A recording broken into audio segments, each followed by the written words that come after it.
You might think getting up just in case is the smart thing to do if you wake up at night, but the truth is that single habit is likely the very reason you keep waking up night after night, training your own brain for insomnia. It certainly seems like the sensible thing to do, doesn't it?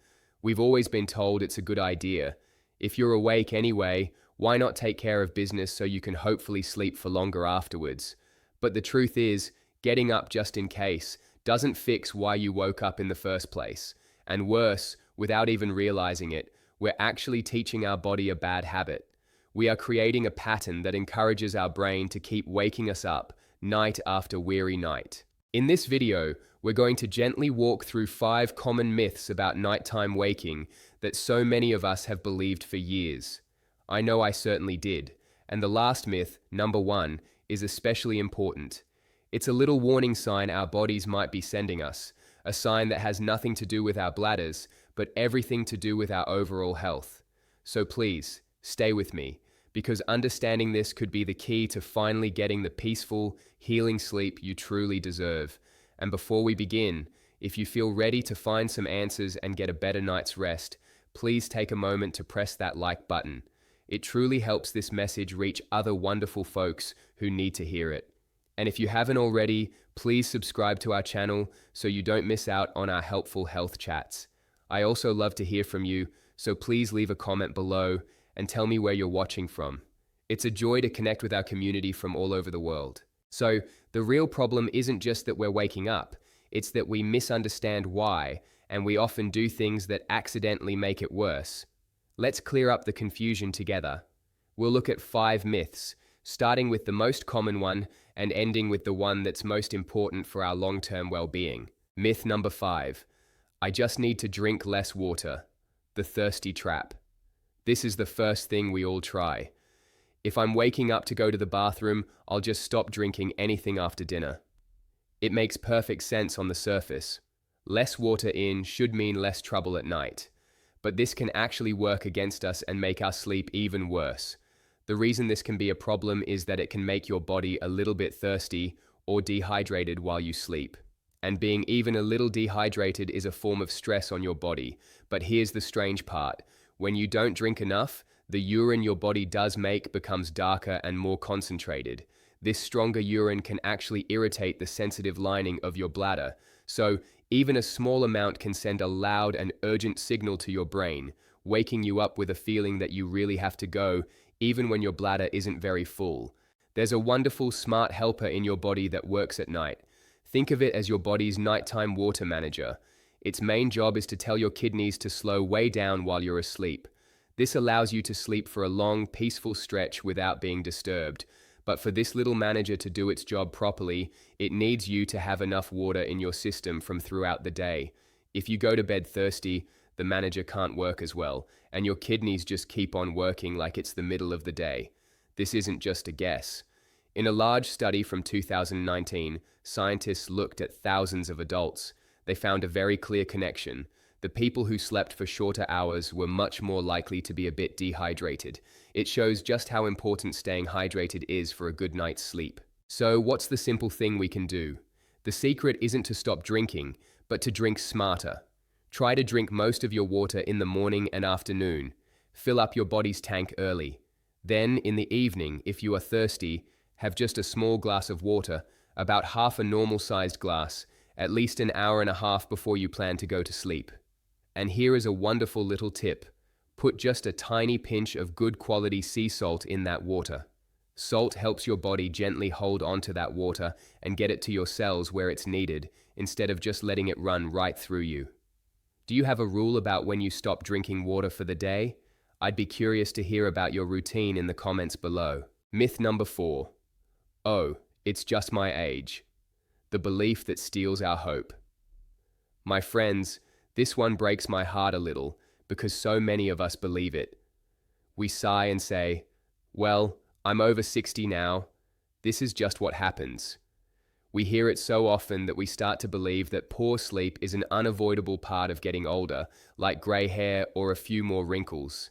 This belief is so sad because it takes away our hope. The moment we blame our age, we stop looking for real answers. We stop being curious about what our bodies might be trying to tell us, and then it becomes a cycle. We expect to sleep poorly, so we don't try new things to help, and so our sleep stays poor, which just makes us believe it's our age even more. But here is the wonderful truth. While our sleep patterns can change a bit as we get older, waking up constantly all night long is not a normal part of healthy aging. It's usually a sign of something else going on that we can absolutely do something about. The problem often isn't the number of candles on your birthday cake. It's often things that have built up over the years, like unmanaged stress or our bodies not having quite enough of certain nutrients to work properly. The science is very clear on this. A major review of sleep studies in older adults found that healthy seniors who don't have other health issues actually sleep quite well. The review concluded that when older folks sleep poorly, it's almost always tied to specific, fixable things, like a medication they're taking, or a health condition, or even just worry and stress. It is not age itself that is the thief of sleep. So, the solution here is to look at things with fresh, hopeful eyes. Instead of blaming age, let's become gentle detectives for our own health. Are we taking quiet time to unwind at the end of the day, or are we watching stressful news right before bed? Is our diet full of colorful vegetables and healthy foods, or have processed foods and sweets crept in? A great first step is to have a chat with a kind doctor. You can ask for a few simple blood tests that look at things like your vitamin D levels, your magnesium, and signs of inflammation. Blaming age is giving up. Asking questions is the first step toward feeling better. Have you ever caught yourself saying, "Oh, it's just my age"? It's okay to admit it in the comments. It's a trap so many of us fall into. Myth number 3. The just-in-case trip. How we accidentally train our brains. This is the habit we talked about at the very beginning. You wake up for a moment, maybe a dog barked outside, and your first thought is, well, since I'm awake, I might as well go to the bathroom. It feels like the right thing to do, but in doing so, we are accidentally training our brains to stay awake. Let me explain it with a simple story. Imagine your brain is like a grassy field. The first time you walk across it, you barely leave a mark. But if you walk that exact same path every single day, you start to wear a little dirt trail in the grass. After many weeks, that trail becomes a deep, clear path. It becomes the easiest way to walk. That's exactly what we do to our brains. Every time we wake up and get out of bed, we make that wake up and walk path a little deeper. Before we know it, our brain starts choosing that path automatically, out of pure habit. The science of sleep shows that a healthy brain is very good at ignoring small signals from the body during the night. But if we've trained this just-in-case habit, our brain becomes hyper-aware. It starts to treat a tiny signal from the bladder as a loud alarm bell that must be answered immediately. We're not really responding to a full bladder, we're responding to a habit we created. The experts who help people with sleep problems teach them to break these habits. Countless studies have shown that when people stop these automatic behaviors, their sleep gets deeper and more restful. The solution is simple, though it takes a little bit of practice. The next time you wake up at night, just lie still for a moment. Keep your eyes closed. Ask yourself, how much do I really have to go? On a scale of 1 to 10, is this a true 9 or is it more like a 3? If it's not a truly urgent feeling, your job is to stay in bed and help your body relax. Try some slow, gentle belly breaths. This simple act flips your body's own calm down switch. It tells your brain that everything is safe and it's okay to go back to sleep. You will be amazed at how often that little urge just fades away. Let's do a quick, honest poll in the comments. Are you a member of the Just In Case Club? A simple yes or no is all we need. Myth number 2. Supplements are a waste of money. The helpful little gaps. I know many of us are skeptical about supplements, and that's completely understandable. You might think, I eat a healthy diet, so they're just a waste of money. I used to believe that exact same thing myself, but I learned that I was missing a key piece of the sleep puzzle. This belief can hold us back because it ignores a simple truth about our modern world. The foods we eat today, even the healthy ones, often don't have the same level of vitamins and minerals they did when we were young. Our soils just aren't as rich as they used to be. Plus, the daily stresses of life can cause our bodies to use up certain key nutrients much faster. So even with a good diet, we can have little gaps. and those gaps can be just enough to disrupt our sleep. Now we're going to talk about a few helpers. Please don't worry about their fancy names. I'll explain exactly what these simple, helpful things do. The first is magnesium. It's often called the relaxation mineral. It helps to gently calm your nervous system, like a soft blanket for your brain. Another wonderful helper is an amino acid called glycine. Its special job is to help cool your body's core temperature just a tiny bit at night, which is a powerful natural signal that it's time for deep sleep. There are also helpers from nature, like the gentle, calming part of chamomile tea called apigenin. It's the reason a warm cup of chamomile feels so soothing. It works by quieting a mind that won't stop chattering, and the research shows these helpers work. A very good study looked at older folks who were having trouble sleeping. When they took a little bit of magnesium before bed, their sleep time improved, they woke up less, and their natural sleep hormones were in a much healthier balance. The key is to think of these not as magic pills, but as smart helpers to fill in the little gaps. A wonderful and safe place to start is with magnesium, specifically a form called magnesium glycinate, which is very gentle on the stomach. Taking a little bit about an hour before bed can make a real difference for many people. The rule is always food first, of course, but we can supplement wisely to give our bodies what they might be missing. Is there one vitamin or supplement you've been curious about? I'd love to hear what's on your mind in the comments. Myth number 1. If there's no pain, there's no problem. The most important myth to understand. My friends, we've arrived at the most important myth.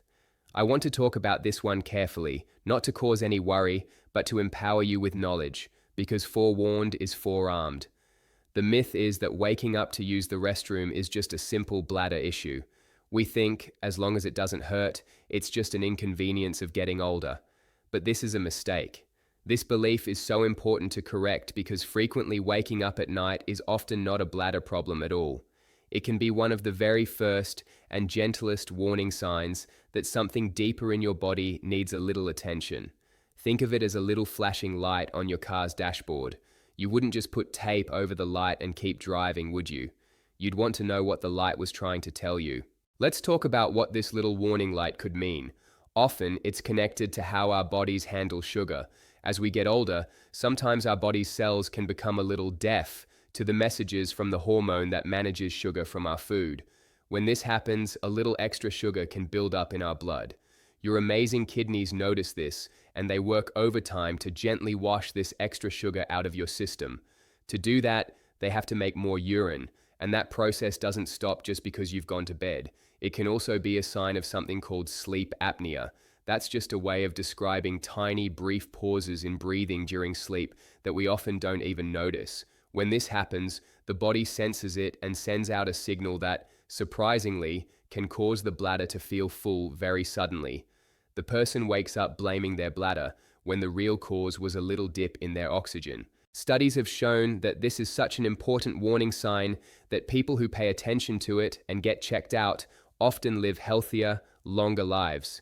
It's not the act of getting up that's the issue. It's the clue it's giving us. It's a loving message from your body saying, hey, let's take a look under the hood and make sure everything is running smoothly. The actionable solution here is simply to see this issue with new eyes. It's not an annoyance, it's information. The next time you visit your doctor for a checkup, mention it. You can ask for simple blood tests that check on your blood sugar and for any signs of inflammation. And we can all take a gentle look at our diet and see if maybe a little too much sugar or white bread has crept in.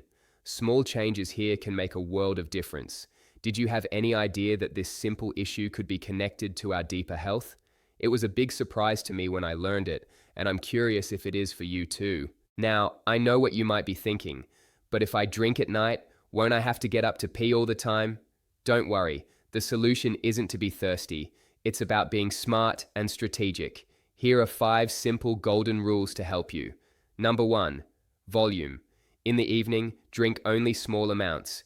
Think half a teacup, not a big tall glass. Number 2, timing. Have that small drink at least an hour and a half before you climb into bed. This gives your body plenty of time to process it. Number 3, add a little helper. Put a tiny pinch of sea salt or electrolytes in that small drink. This helps your body use the water better. Number 4, listen to your body, not the habit. If you wake up, stay put for a moment. Only get up if the urge is truly strong. You are retraining your brain. Number 5, be a health detective. If you follow these rules and you're still waking up, it's a sign to have a gentle chat with your doctor about those deeper reasons we discussed. So, my friends, today we talked about how to let go of old beliefs that were not serving us. We learned that waking up at night is more than just an annoyance. It's a message from our body, asking us to listen with care. This is about more than sleep. It's about taking loving care of the wonderful body that has carried you through a long and beautiful life. I'm not asking you to change everything all at once. That's too much. Just pick one small idea from our chat today that felt right to you. Maybe it's the idea of having a tiny sip of salt water before bed, or maybe it's just promising yourself that you won't blame your age anymore. Pick one gentle step and try it tonight. Which myth will you challenge first? I would be so honored if you'd share your choice in the comments. And if this video gave you a little bit of hope today, please just type the word hope. And of course, if you haven't already, please subscribe to the channel and turn on your notifications so we can continue on this health journey together. From my heart to yours, take good care. May your nights be peaceful and your mornings be bright. I'll see you in the next video.